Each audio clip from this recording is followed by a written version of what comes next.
Hello, Hariom. किरण family में आपका स्वागत है। श्रीमद् भागवत महापुराण पढ़ने जा रहे हैं। श्री गणेशाय नमः। ओम भूर्भुवस्सुवः तत्सवितुर्वरेण्यं भर्गो देवस्य धीमहि धियो यो न प्रचोदयात्।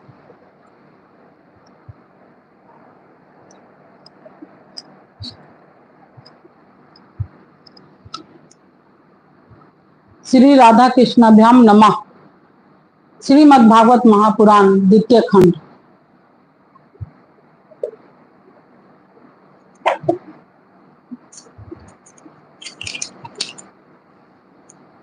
दसम स्कंद।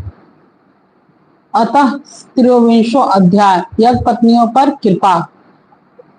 गोपा ऊचु। राम राम महावीर्य कृष्ण दुष्ट निर्वहन। ऐसा वे बाधते क्षुण्ण अस्तच क्षांतिम कर्तुम अर्थ।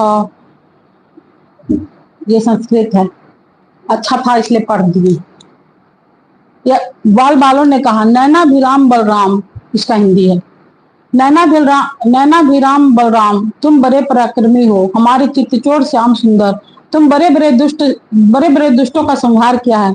उन्हीं दुष्टों के समान यह भूख भी हमें सता रही है। अतः तुम दोनों इसे भी बुझाने का कोई उपाय करो। श्री सुखदेव जी ने कहा, परीक्षित, जब ग्वाल बालों ने देवकी नंदन भगवान श्री कृष्ण से इस प्रकार प्रार्थना की, तब उन्होंने मथुरा की अपनी भक्त ब्राह्मण पत्नियों पर अनुग्रह करने के लिए यह बात कही। मेरे प्यारे मित्रों, यहाँ से थोड़ी ही दूर पर वेदवादी ब्राह्मण स्वर्ग की कामना से आंगिरस नाम का यज्ञ कर रहे हैं। तुम उनकी यागशाला में जाओ।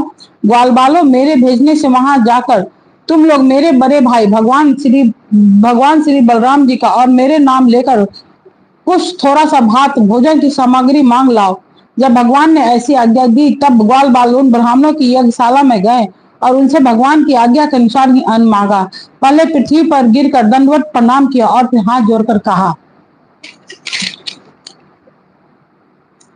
पृथ्वी के मूर्तिमान देवता ब्राह्मणों, आपका कल्याण हो। आपसे निवेदन है कि हम वज्र के ग्वाले हैं। भगवान श्री कृष्ण और बलराम की आज्ञा से हम आपके पास आए हैं। आप हमारी बात सुने। भगवान बलराम और कृष्ण गौवे चराते हुए यहाँ से थोड़े ही दूर पर आए हुए हैं। उन्हें इस समय भूख लगी है और वे चाहते हैं कि आप लोग उन्हें थोड़ा सा भात दे दो। ब्राह्मणों, आप धर्म का मर्म जानते हैं। यदि आपकी श्रद्धा हो तो उन भोजनार्थियों के लिए कुछ बात दे दीजिए। सज्जनों, जिस यज्ञ दीक्षा में पशु बलि होती है, उसमें और श्रोत्रामणि यज्ञ में दीक्षित पुरुष का अन्न नहीं खाना चाहिए। इनके अतिरिक्त इसके अतिरिक्त और किसी भी समय किसी भी यज्ञ में दीक्षित पुरुष का भी अन्न खाने में कोई दोष नहीं है। परीक्षित, इस प्रकार भगवान के अन्न मांगने की बात सुनकर भी उन ब्राह्मणों ने उस पर कोई ध्यान नहीं दिया। वे चाहते थे कि स्वर्ग आदि तुच्छ फल और उनके लिए बड़े बड़े कर्मों में उलझे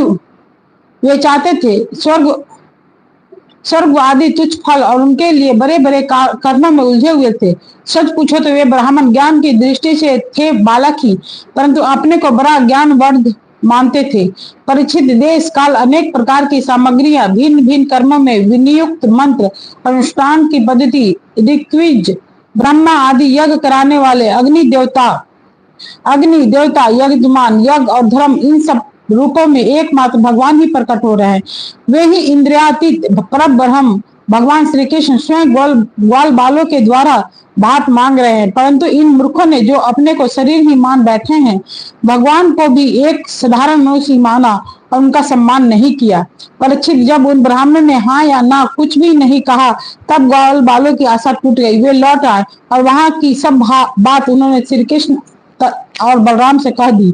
उनकी बात सुनकर सारे जगत के स्वामी भगवान श्री कृष्ण हंसने लगे। उन्होंने ग्वाल बालों को समझाया कि संसार में असफलता तो बार बार होती है, इससे निराश नहीं होना चाहिए। बार बार प्रयत्न करते रहने से सफलता मिल ही जाती है। फिर उनसे कहा, मेरे प्यारे ग्वाल बालों, इस प्रकार तुम लोग उनकी पत्नियों के पास जाओ। इस बार तुम लोग अपनी पत्नियों के पास जाओ और उनसे कहो कि राम और श्याम यहाँ आए हैं। तुम जितना चाहोगे उतना भोजन वे तुम्हें दे देंगी। वे मुझसे बड़ा प्रेम करती हैं। उनका मन सर्वदा